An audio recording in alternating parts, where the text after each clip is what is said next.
Yo, what is going on, guys? Winter Kills here, and welcome to a brand new deck profile video. This time around, I'm bringing you guys an update to my Speedroid deck. It has been a long time since the last update, which we did back in February, I think, so needless to say, a lot has changed, and I am so incredibly excited to have Speedroids back on the channel, as this is probably my favorite deck of all time. I think I could probably go on the record and say that. There's been many other decks in that spot before, but I gotta say this one is probably at the top. And revisiting the deck again recently over the past couple days, I've been testing with it and tweaking the build. I finally gotta say it's just like easily my favorite deck of all time, and I've definitely been reminded of that. So very excited to show you guys the list that I've worked pretty hard on. And I think it's probably about as competitive as you could probably get with a list like this in this current format, and without Auroradon being around. And I think it looks pretty good, to be totally honest. And before we hop into the profile though, I'd like to let you guys know that Imperium Duelist, the lovely sponsor of this channel for many years, is having a Black Friday sale this weekend. I'll put the start and end time dates up here on the bottom of the screen, and I'll tell you guys a couple of things that they're going to be doing. They will be doing site-wide discounts ranging anywhere from 10 to 50% off. There will be a new item release for their festival border sleeves. I'll put a picture up on the screen here if I can remember to do so. They'll also be restocking on some sold out items such as their Cherry Blossom border sleeves, and sold out classics will be available as well in very limited quantities, such as their Invoker's Book Binder, the 3D Goat Dice Cherry Blossom Quest deck box as well. And there will be a pre-order for new 3D dice, the 3D Goat Collector's Edition. A lot of things going on. If you guys still want to use my discount code, if it'll let you, feel free to use it if you want to save some money and support the channel in the process. Regardless, go ahead and get your guys' hands on some really great products, like the ones you see me using here, this playmat, this hat that I'm wearing as well, the goat hat, and these sleeves that I'm rocking on my main and side deck. So yeah, with all that out of the way, let's go ahead and hop right into the deck profile. All right, so to start things off, we have our first monster, which is 3 copies of Speedroid Marble Machine. A very good starter for the deck. Can search out pretty much any Speedroid monster. It's basically just Terror Top in normal summon form is how I like to look at this card. And it is a little weird that it's a pendulum. I think it would have been probably better if it wasn't a pendulum, but it is what it is. We'll take it. Then next up, we have 2 copies of Speedroid Ultra Hound. If you guys have seen my Speedroid stuff in the past, you'll know that I've typically always played this card at 3, at least for a long time I played it at 3. But this deck has had a chronic issue of having too many normal summons in the deck, and especially with how fast the format has gotten and how much power creep there has been since I've last covered this deck, I really couldn't in good conscience still play that many normal summons in the deck, because this deck, much like Rika Sanavalon in some cases, has a problem of drawing too many normal summons. So I wanted to trim down, and if I had to choose between Marble Machine and Hound currently, I think I would go with dropping Hound down to 2, so that is what I've done here, as I think Marble Machine just gives you a little bit more versatility and a little bit more lines to be able to take off of it as a normal summon, as opposed to Hound, which really only has good 1-card combos by dumping something like Duplicate to the graveyard, which is either getting you to Cork Shooter or getting you to Rubber Band Shooter, which then gets you access to Marble Machine, right? So I figured in that case, we might as well just play 2, 3. And then moving on, we have single-handedly what is the best card in the entire deck, which is Speedroid Terror Top. It is a starter for the deck that is not a normal summon. Just special summon if you control no monsters, and then if it's normal or special summon, you can add a Speedroid card from your deck to your hand. Really incredible card. Doubt it'll come back to 3 anytime soon, unless it gets an errata, which I definitely think it could get one. But you know, who knows? But yeah, great card. Wish we could play more of it. But you know, for now, I think, you know, we gotta at least play the 1 and be happy with it. Then moving on, we have 3 copies of Tekatomborg, the best extender in the entire deck. If you control 1 monster, special summon it, and then you contribute it off the field to go ahead and special summon a Speedroid Tuner from the deck. That effect is not a once per turn. Keep that in mind. But the effect to special summon it is a once per turn. Well, technically, no, it's not a once per turn, but you can only special summon Tekatomborgs once per turn. But Do not forget that its effect to tag out into another tuner is not a once per turn, so you can normal summon one, special summon the other, tag them both out in 2 different tuners, go into Rubber Band Shooter, and you have an extender set up engraved. So really great card in that sense. Then we have 2 copies of Den Den Daiko Duke. This card is a textbook definition of a 2 of. 1 is far too little and 3 is terrible. The first one you always need for your main combo, and the second one you're always going to need for follow-up. Anything past that you can usually recycle one back into the deck or try to make it work without the third one. But yeah, I definitely would not play 3. Drawing this card is bad enough as is. And then the last 2 Speedroid monsters we have here are 1 copy of Red-Eyed Dice and 1 copy of Speedroid Fuki Madoshi Piper. Piper is an insane card in this deck. Level 4 tuner. It says if it is normal or special summon, we can activate cards off the top of our deck equal to the number of other wind monsters we control and take one of those cards and the rest go back to the bottom. So it's like an in-archetype Pot of Duality / Pot of Prosperity / Upstart Goblin. Really insane card.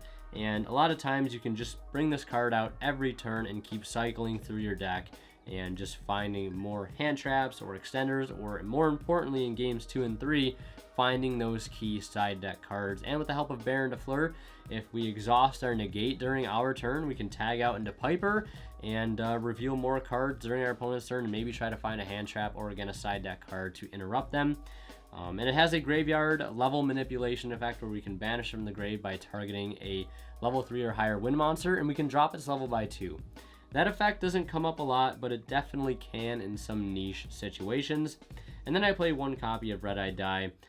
This card is, I think, one of the worst cards to draw, as like it does nothing as a normal summon unless you already have a body on field. So like only if you started maybe with Terror Top, or if you started with a wheel play, and were able to summon out a non-tuner or 2.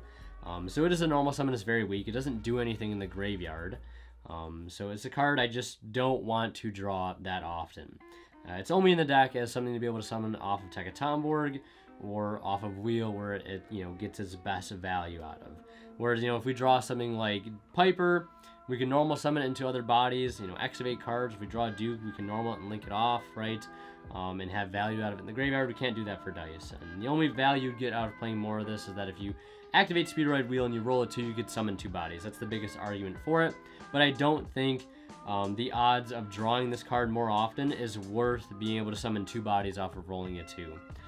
Because you really only need that to be a thing if you have absolutely no other wind bodies and no other starters, and Wheel is your only play and you roll a 2, right? It's a very, very unlikely situation all around, and I don't think the second copy is worth being in the deck whatsoever. Yeah, so I'm only opting to play 1. I know some people choose to play 2, but I think 1 is fine for those reasons that I've mentioned.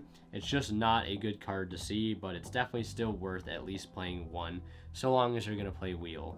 And even if you're going to play Cork Shooter, I feel like you still have to play that card. Moving on, we have the newest addition to the Speedroid arsenal, which is the Kashtira engine. And no, don't worry, we're not playing Fenrir. Budget players rejoice. We're playing his slightly less popular brother, which is Unicorn. Why? Because he's wind, and wind extenders have always worked very, very well in this deck. We went from playing Dinotherium to Red-Haired Hasty Horse to Primitive Butterfly to Fearsome Fire Blast to Harpy Dragon to now this. And this card, I think, takes the cake out of all of those other cards. Why? Because it's not only a free wind body that can search a monster reborn for itself and help us make Baron or, make Rubber Band Shooter, but it's also just an interruption on its own. It says when your opponent activates a monster effect or when it declares an attack, you can banish a card from your opponent's extra deck face down.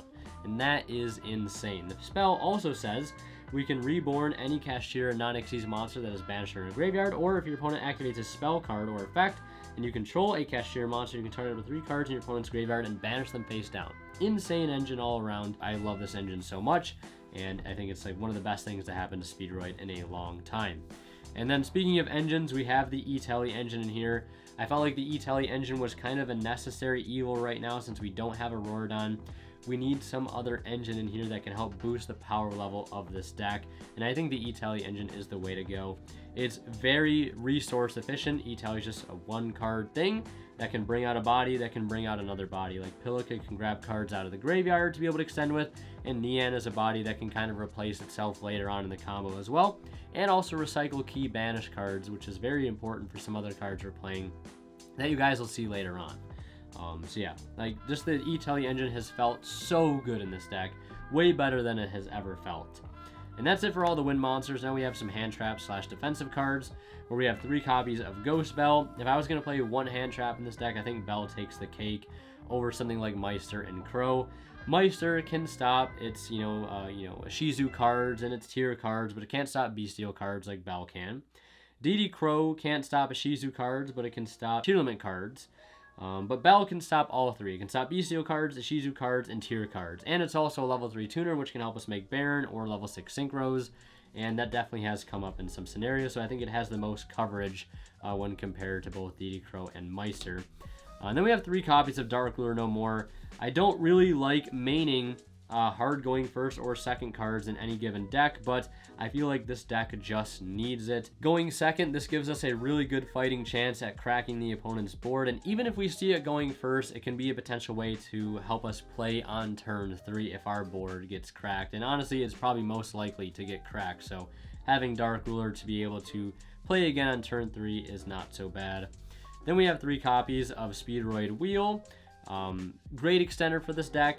It is a pretty decent starter at the cost of a discard, and I like this card pretty much over Win and Scratch because those cards require specific discards, whereas this one does not. We can just discard any card. Then we roll a 6-sided die, and we can summon Speedroid monsters from our hand or deck whose levels equal the result. And if you don't special summon, you take damage equal to the result times 500. But yeah, pretty insane card. Can set up discards for the graveyard and sometimes be a blowout if you roll a 5 or a 6 in some situations. But anytime you roll a 3 or higher with this card, it's really strong. Just because you can like start making just synchros or free link plays on their own if you get those rolls. And then obviously, we're playing 3 E-Tally because we were playing the 2 targets before. Not a once per turn extender. I feel like a lot of people have forgotten how broken this card is since the Punk engine has fallen out of favor in the meta. But in here, it just feels so good seeing E-Tally. Getting Nian out on the board to start plays as a free body without burning a normal summon to help climb him into the rubber band shooter. And Nian feels especially good now since we don't have Auroradon, so we don't have to worry about like choosing whether or not we're going to use Nian and locking ourselves out of an Auroradon play. Like the Pilica line too, it's just a great engine and I love it. Very resource efficient again, which is important for a rogue deck like this. 3 copies of Speed Recovery, just Monster Reborn, that's not a once per turn. Still a pretty insane card by today's standards. And then we have 2 copies of Pot of Prosperity. This is a card I've been experimenting with and I've never played in here before until now. And I gotta say I'm a pretty big fan of it. Because we can pretty much always banish 3 off of this and it's never really too big of an issue. And digging those 3 extra cards deep to find hand traps or Dark Ruler going second or finding key extenders or starters going first is just too good to pass up, and I like it over playing something like Win. Then we have 1 called by because it's just called by and we'll play it till it's banned, and 1 copy of the Duplicate. This card we did play at 2 in the past, but right now I think it's fine just to get away with playing 1. You can maybe side the second going first, but it's a trap card. I don't want to draw it going second, and I think 1 is just fine. It is a good extender to help make Hound a 1-card rubber band shooter, and outside of that, really doesn't do too much else. So that's it for the main deck. Now we'll go on to the extra deck. Alright, so for the extra deck, we have just 2 Link monsters to start, which are 2 copies of High Speedroid Rubber Band Shooter, and this card has 2 really amazing effects. The first being, which we can gain an additional normal summon of a wind monster, but for the rest of the turn, we can only special summon synchro monsters from the extra deck. And then it has a secondary effect, which just allows us to banish a wind synchro from our extra deck. Then we can reveal 2 Speedroid monsters from our deck whose levels equal that of the wind synchro that we banished, and then 1 of those revealed card randomly goes to our hand and the other goes to our grave. So we can guarantee a very, very good follow-up normal summon by banishing a 5 per se to reveal a Terratop or a Marble Machine. Then whichever we get is basically just getting Terratop, because Marble Machine is just Terratop in normal summon form.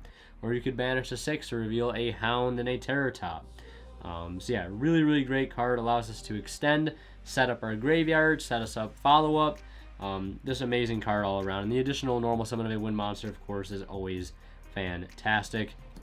And then we have 2 copies of High Speedroid Corkshootr, one of the newer pieces of support for this deck. This card has an effect that says, if it is synchro summon, we can add a Speedroid spell or trap, or we can special summon back the materials used for its summon, so long as they were monsters and they are all in the graveyard. That effect is really nice and allows for some more powerful plays, because it kind of acts as like a soul charge. There's a lot of different cool plays you can do, especially if you're bringing back Dice and Terratop or Dice and Hound with it. A lot of different level combinations you can do there. Then we have 2 level 5 synchros here, 1 High Speedroid Hagoita and 1 High Speedroid Chanbara. Mainstay staples of this deck for a long time. This card can basically attack twice. It gains 200 attack every time it declares an attack. If it hits the grave, we can add back a banished Speedroid card. And Hagoita can tribute itself off the field, and this is actually a really good effect this format, especially playing against a deck like Sprite, where we can quick effect tribute it off the board. All monsters on the field gain 1 level until the end of the turn. So sometimes even playing against Sprite, this otherwise stepping stone is an interruption, which is great. And it has another graveyard effect that says, if a Speedroid tuner is on our field, we can special summon this card from the graveyard and then synchro it off for maybe a Crystal Wing, and it doesn't get banished when we use that effect. It just sits in the grave for follow-up for next turn. Then we have 3 level 6 synchros. I am playing 3 level 6s because level 6 in this deck is like the most common level that we end up banishing off of Rubber Band Shooter. Although sometimes we do end up banishing a level 5 in the case of like the Chanbara, because Hagoita is a much more like important piece of the extra deck than Chanbara is. But you do end up banishing a level 6 a decent amount of the time. Charge Warrior is great for, drawing cards mid-combo and regaining that card advantage we lose as we do our plays sometimes. Then we have Adamant Serpator Risen Raptite, which is basically just DD Crow, and we all know how good that is this format, but it's only during the opponent's turn, so keep that in mind, and we have to have a wind monster in the graveyard, which most of the time we are going to. And then we have Juju, which basically just banishes 2 monsters with the same type or attribute from the graveyard to send a monster our opponent controls to the graveyard. An okay effect, you're just going to be triggering tier names, and I believe it does target, so with Elf being a thing, that's also kind of out of the question. So this guy ends up getting banished the most for our Rubber Band Shooter. I used to play 2 level 7 targets. I used to play the Wind Pegasus Adagnissa alongside Clearwing Fast Dragon. I think Clearwing Fast Dragon is probably the best level 7 synchro that we can play in the extra deck, because it just basically is a quick effect negate and 0 out of the attack of a special summon monster from the extra deck. So that does come up a lot, hitting Kit Kalos or Gigantic Sprite. Just be able to negate them and 0 them out is really good. Or hitting Rule Kalos. But we don't really banish 7s that much anymore because Auroradon is banned and because we're not playing double Yo-Yo, so that doesn't really come up. But if Auroradon was illegal, I'd probably consider playing another level 7 because there's cool lines where you can do like a double Foolish Burial. If you have like, banish a 7, reveal Duke and Piper, and you have Wheel in hand, you can... One of them gets hit to the grave, and then the other gets discarded for the wheel.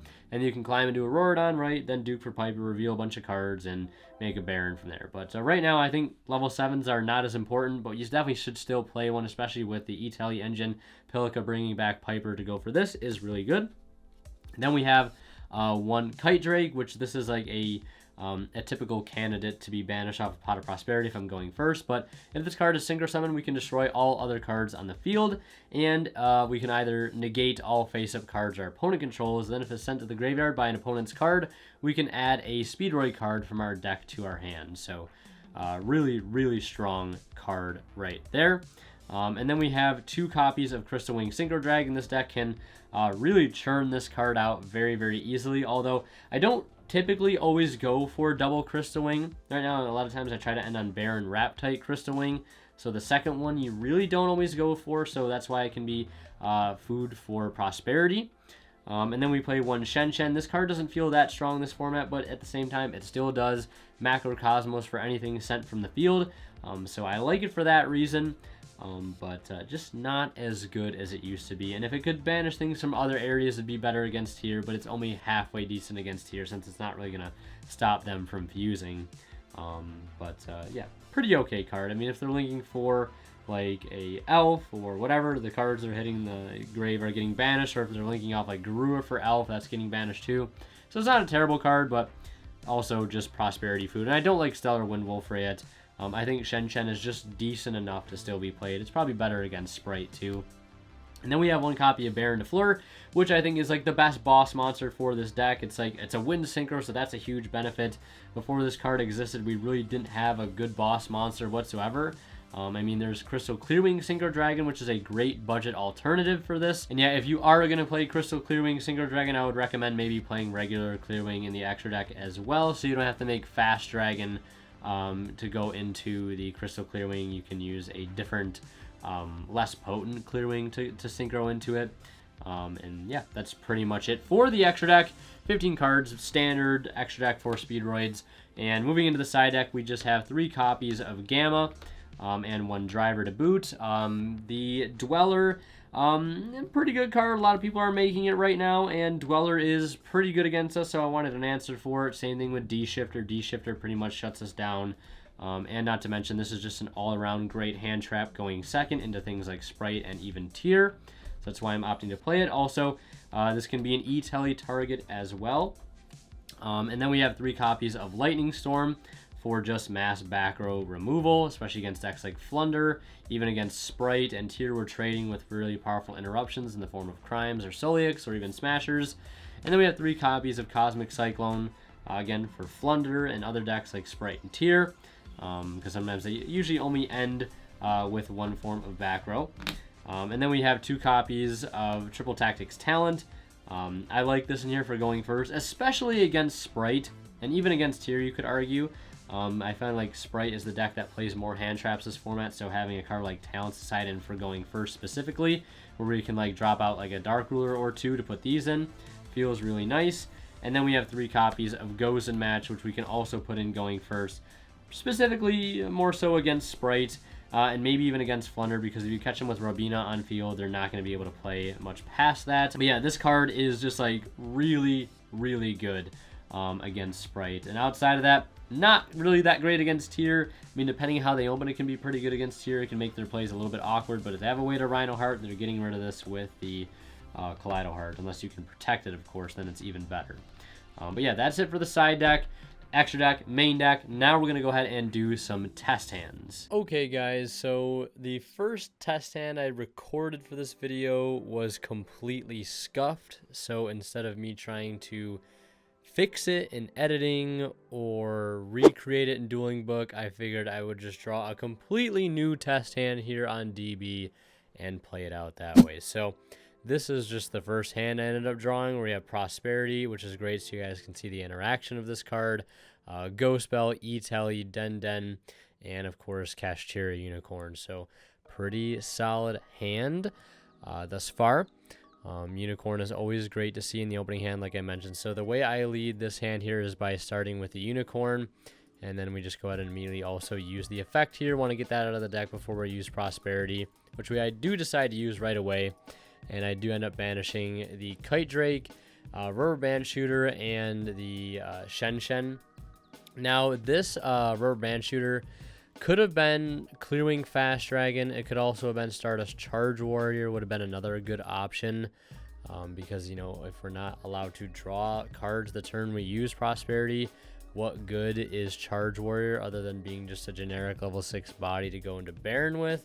But, you know, if looking at our hand right now, we have Duke, we have not Fenrir, but Unicorn already on board.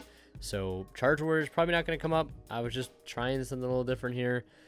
Thinking, you know, if we find a way to E-Telly, or if we E-Telly out of Nian, Nian can put back the Rubber Band Shooter, because Nian is one of the few cards in the game that can actually interact with face-down banished cards. So that's why E-Telly with Nian has a good synergy with Prosperity here, kind of like in Virtual World, obviously. So you didn't have to banish Rubber Band Shooter here. I could have banished a couple other different cards. But yeah.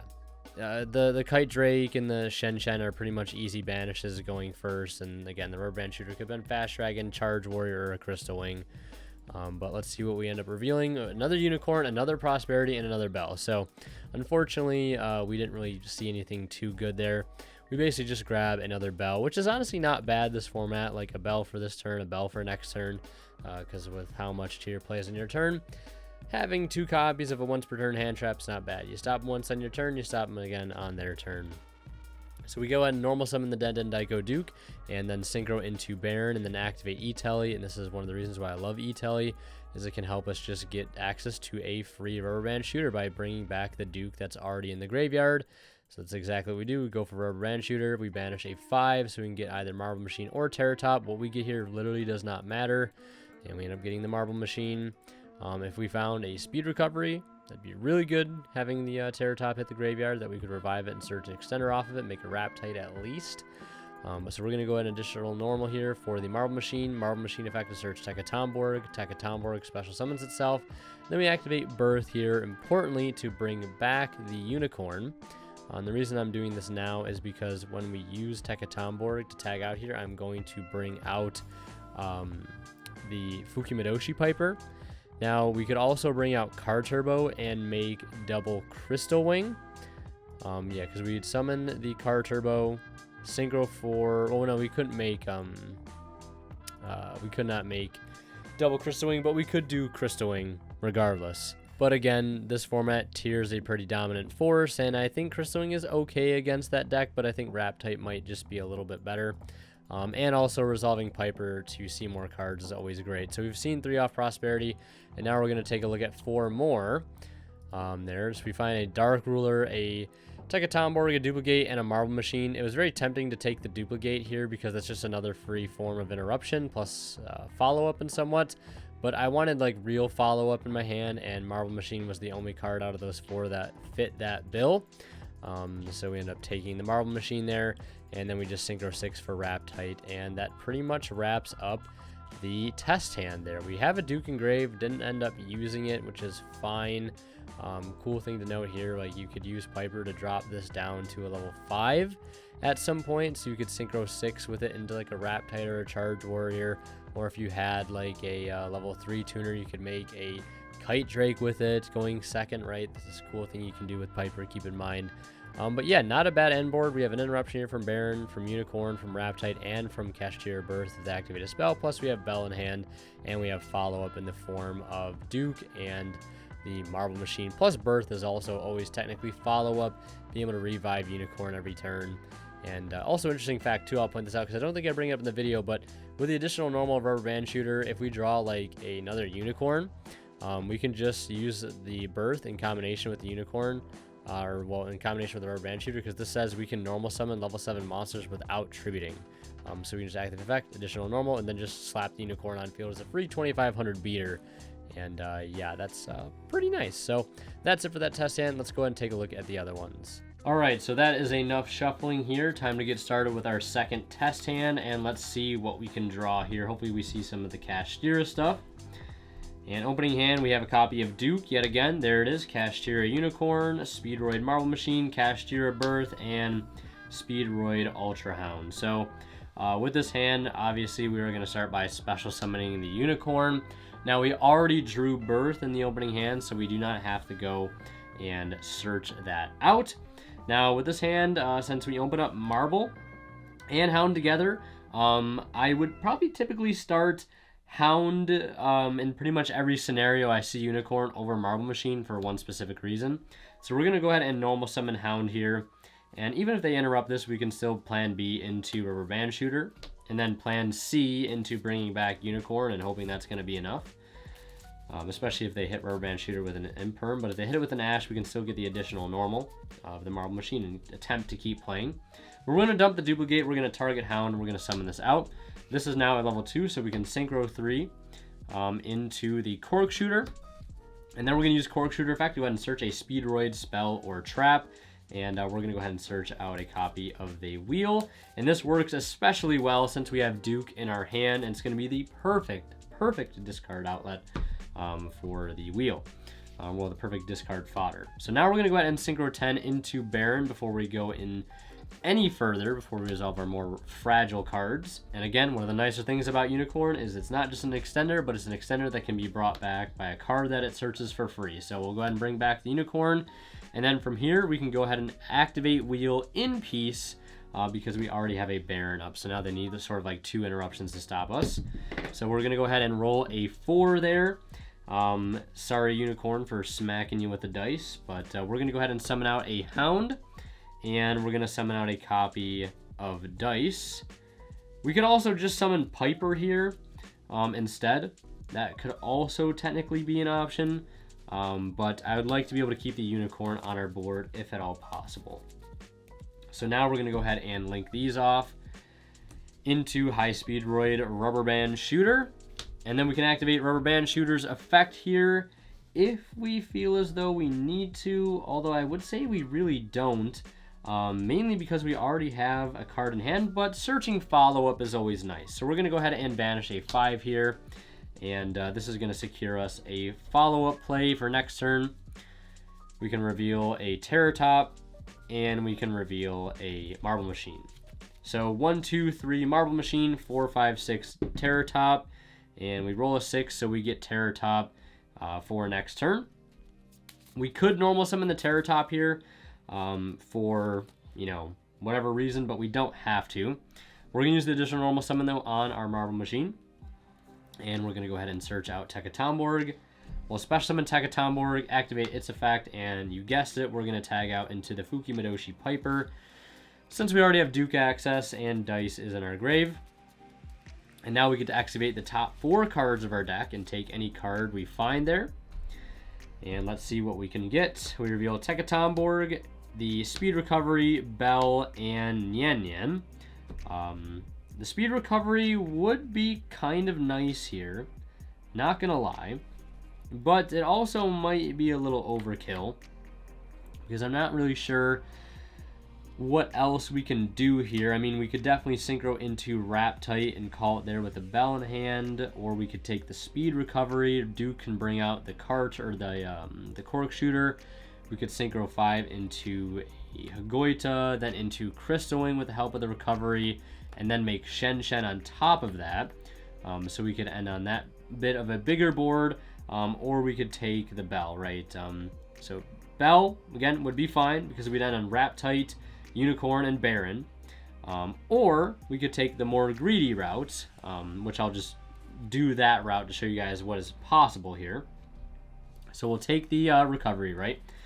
We'll activate the Duke in our graveyard. We can bring out Cork Shooter, and I wish we could, you know, have 2 Barons on field, but we cannot. So we're going to Synchro 5 into Hagoita, and then we're going to go ahead and activate Recovery to bring out the Dice. Actually, we could bring out Dice here if we wanted to make Wrap Tight, but Crystal Wing is also, I guess, just as good. Or we could still make both, honestly, by using Dice to make this a level 3. So we can actually Synchro 8 there into Crystal Wing. And again, there's a lot of options here. It really just depends on what you feel is best for whatever deck you decide you're playing against, or whatever variant. And then we can use Hagoita's Graveyard effect. We want to bring itself back since we control the Dice. And then we can Synchro into Wrap Tight yet again. So we end on Baron, Crystal Wing, Wrap Tight, Unicorn, and the follow-up of Terror Top in hand, Hagoita, Speed Recovery, and Hound being in the graveyard. Quite a bit of follow-up there. Or again, we could have taken the Bell and made a little bit less of an end board there. We could have also made Shen Shen there and done a different number of things, right? But yeah, overall, very, very solid end board. Love to see it. Let's go ahead and reset the deck here and do another test hand. All right, so just finishing up shuffling here for our 3rd and final test hand. Now, word to the wise, that last test hand there, we probably should have taken the Bell again. I wanted to show the little bit of the greedier route, the bigger end board, right, to see what the deck's fully capable of. But I think it would have been much smarter to take the Bell. That way we can kind of diversify where all of our interruptions are coming from and not putting all of our eggs in one basket, essentially. So in our final test hand, we would draw Wheel, Duke, E-Telly, E-Telly, and Unicorn. This hand is bonkers. So we're going to go ahead and start by special summoning Kashtira Unicorn, and then activating its effect to go ahead and search out for a Kashtira spell. So we're going to add a copy of Birth. Love to see it. And then from here, we can go ahead and activate Wheel. discarding the Duke. Again, I think it's like the best discard next to Nian Nian. And we roll a 5. Pretty insane roll there. So we can go ahead and special summon out another Duke. Or we could leave the Duke in the deck, honestly. I think I might actually do that. And we'll just bring out... we could bring out, actually, Piper and Dice. Could be another alternative option. Because I think those will both just freely get us into a rubber band shooter. I think that's what I'm going to do. We're going to bring out Piper and Dice. Might be a little bit of a different play here. But I like this play, honestly. So we have double E-Tally to kind of back us up if something happens to our rubber band shooter. So we're going to go for rubber band shooter, and then we're going to activate its effect here, and we are going to banish a 5 this time around. And we're going to reveal both Duke and a copy of Marble Machine, or not Duke, Terror Top and Marble Machine. So 1, 2, 3 Terror Top, 4, 5, 6 Marble, and we roll a 5. So we get the Marble Machine, Terror Top goes to the graveyard, fine by me. And now we can use our regular normal summon on the Marble Machine since we have not normal summoned yet. And we're going to go ahead and search out Tekatomborg. And, well, we technically don't have to search out Tekatomborg because, like, we already have, like, Duke, Piper, all this stuff in the graveyard. So we don't have to do that. But I think, you know what, actually, I am going to search Card Turbo here. I think Card Turbo would actually just be a little bit more resource efficient. We can leave the Tekatomborgs in the deck. So now we're going to go ahead and special summon the Card Turbo to the field, and then we're going to activate one of our E-Tellies, and we're going to go ahead and bring out Nian. And we're going to set up a very, very nice board here.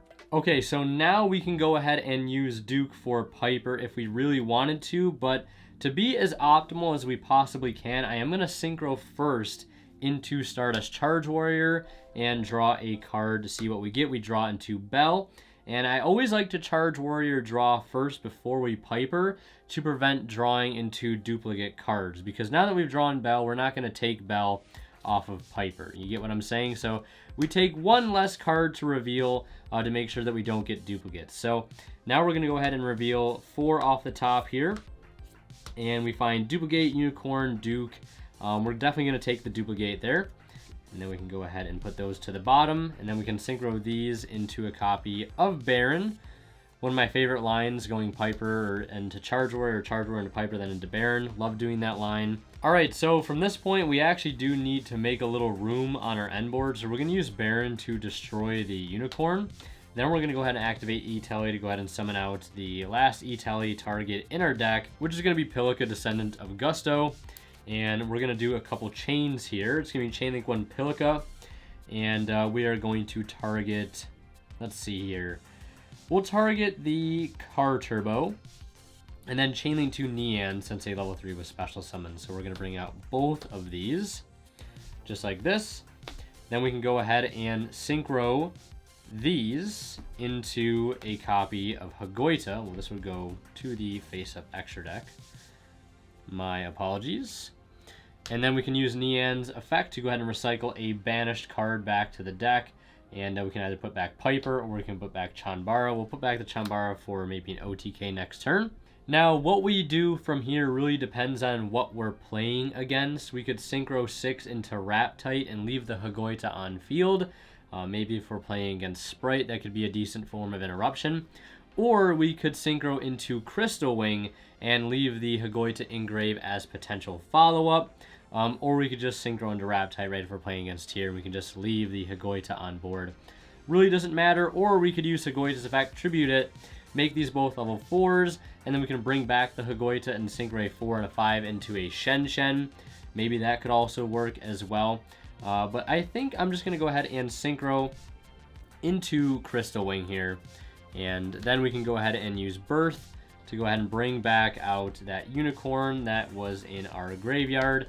So now we have these 3 interruptions here. Plus we also have Duplicate in the back line and Bell in hand. And we do have some follow-up with this end board. We do have the Hagoita Engrave. The Baron can bring out a Piper during our opponent's turn if we have to use the negate on our turn to excavate 4, or we can bring out Terra Top, and if Rubber Band Shooter survives, of course, we have that, and also have Birth to revive things, and Duplicate can also be a bit of a follow-up as well. And we're drawing a Dark Wolf return hypothetically. Okay guys, really quickly I want to kind of blaze through what an alternative end board could have looked like for that hand. I've been having a lot of fun with these test hands, and I keep seeing new lines every time I go over them, so I want to point this one out as well because it's really sick, the end board we could have made. So there's the opening hand, and I'm going to simulate all the RNG to be the same as it was in the test hand video. So we did end up rolling a 5 off of our wheel, and I do still choose to summon the same 2 bodies, the dice and the piper. We link into rubber band shooter. We still get the marble machine, just like we did in the video. We normal the marble machine. We grab car turbo here, special summon car turbo. Then we use E-Telly to bring out Nian, and then we go ahead and duke for piper, and we grab a speed recovery, much like we did in the video. And then from here, this is where the fun begins. We're going to go ahead and synchro into Baron, and we're basically foregoing that charge warrior draw here. Then we're going to synchro 7 into clearing Fast Dragon, activate the recovery to bring back car turbo, activate Nian Engrave since a level 3 monster was normal or special summon and is now also a tuner. So we can go ahead and synchro that in Marble Machine into the Hagoita, activate the Nian effect to return the Banished Chanbara, synchro 8 into Crystal Wing, and then we can use the E-Tel here to kind of clean things up to go ahead and bring out Pilika, and Pilika will bring out the car turbo in the graveyard. Now we can synchro for Raptite here, or we can use Baron to pop the Pilika, and then the Hagoita can bring itself out and make a second Crystal Wing. I opt to bring out the Raptite here, the Raptite approach, and then we're going to go ahead and use the burst to go ahead and bring out the Unicorn, and that basically is the alternative end board. And yeah, that's it. Pretty good end board there. We could have done things a couple of different ways. Maybe I'll do like a dedicated Speedroid test hand video at some point in the future to make it just a little bit longer and more in detail. But yeah, I figured I'd go ahead and show you guys a few test hands at the end of the profile so you get a hang of like how the deck operates and how consistent it is and what its average opening hands will look like instead of some cherry-picked combos, although there is definitely a time and a place for those. The next deck I will be updating and doing a profile for is my Adventurer Marines. This deck I did the pure version a little while ago, and I do have an Adventurer build to share with you guys at some point soon as well. And then eventually we'll get to Earth Machine. I just need to read Vernisylph cards and do some research. But yeah, that is going to do it for the profile. Hope you guys enjoyed. Don't forget to check out Imperium Duelist's Black Friday sale, as well as my TCG Player affiliate link. I'm sure TCG Player is going to be doing some things for the holidays, so check out the ways you can support the channel down there. And yeah, as always, Winter Kill signing out. We'll see you guys in the next one. And like always, a big thank you goes to our Divine Level channel members who are Pony Start, Cadillac City 4, Justino, HH Cyber, and Misfit. Thank you guys so much as always for extremely kind and very generous support of this channel.